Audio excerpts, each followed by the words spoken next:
Ladies and gentlemen, a warm welcome to our Q3 figures recorded here for Seat 11A. Yesterday evening, we released our Q3 figures, which once more show the resilience of the business model of Encavis in these turbulent times. As you might know, Encavis is one of the larger owner and operator of solar and wind farms. In these turbulent times, we got our energy production increased from 2.59 gigawatt hours to 2.63 gigawatt hours, which looks only to be a slight increase, but in fact, having in mind that in previous years, 9 months, we had extraordinarily good weather conditions. That means high radiation, very good wind performance. And this year, we have more normal weather situation. The same applies to the revenues. The revenues are pretty stable, somewhat slightly above previous year's figures. Again, previous year's figures were influenced by extremely good weather conditions and at the same time by very high prices due to the Ukraine war.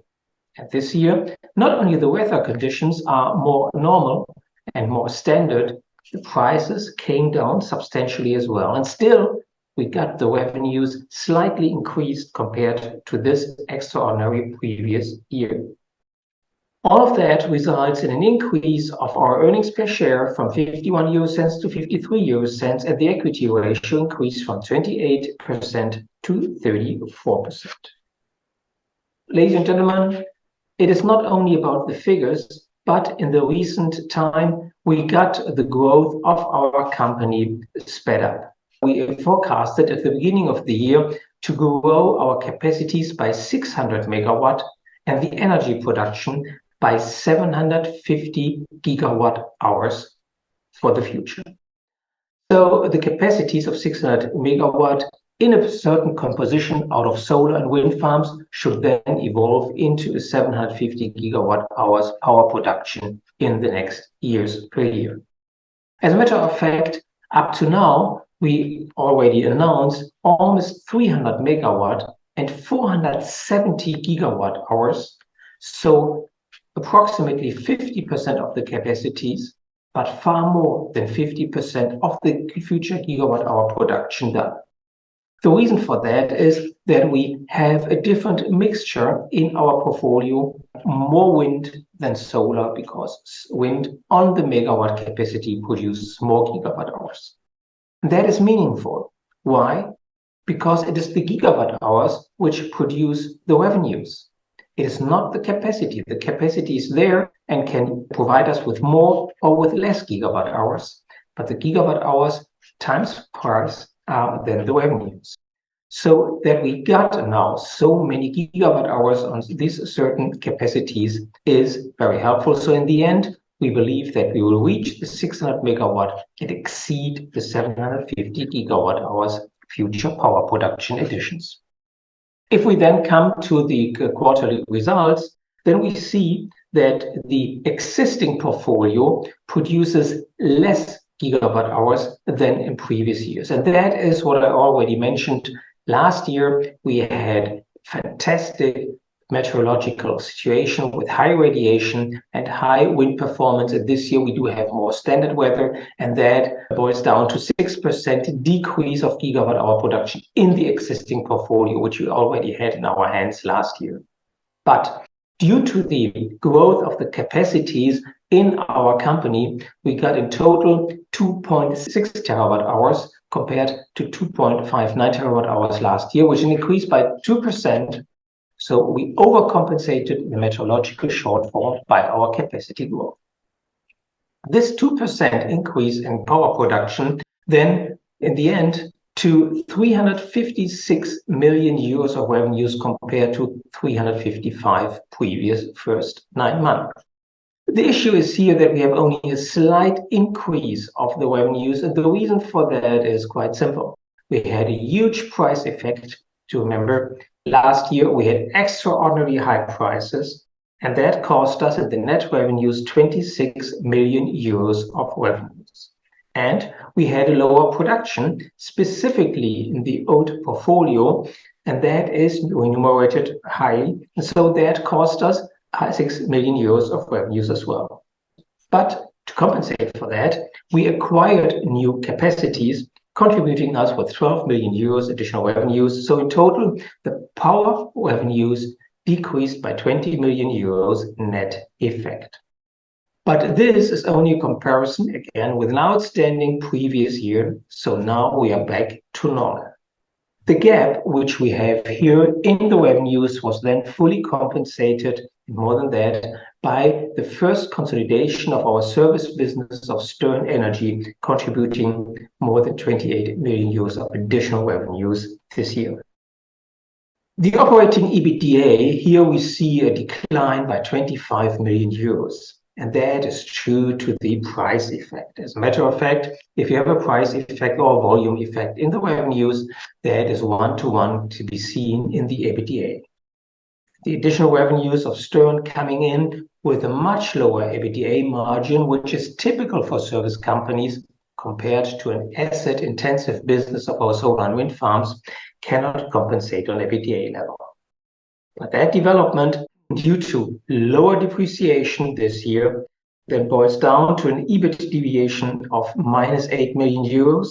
And since we do have lower minority profit sharing and lower taxation this year, previous year it was driven up by high power prices and volumes, and now back to normal, these two costs are adjusted accordingly.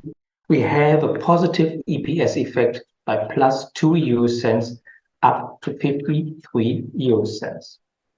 If we look into the market, the analysts, 12 out of 14 analysts covering Encavis, had a look on a forecast of our quarterly results and came up with revenues and operating EBITDA and EBIT, so all the P&L key figures fairly below our realized figures, so we exceeded them considerably. If we then look into the segmentation report, we see that the revenues in solar parks and wind farms are declining. So as a matter of fact, these two segments, which had the biggest importance within the group, have now a portion of 70 or 19%, 70% for solar parks and 19% of the wind farms on revenue level.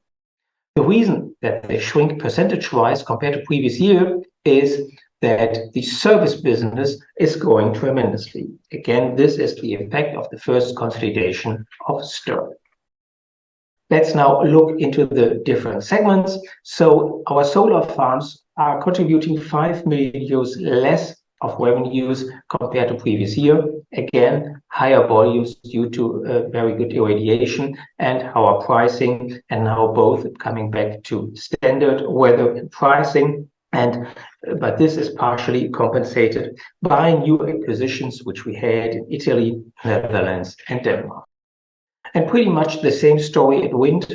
In wind, we have a decline of revenues by 14.9 million euros or minus 11%. Here, the decline is somewhat harsher.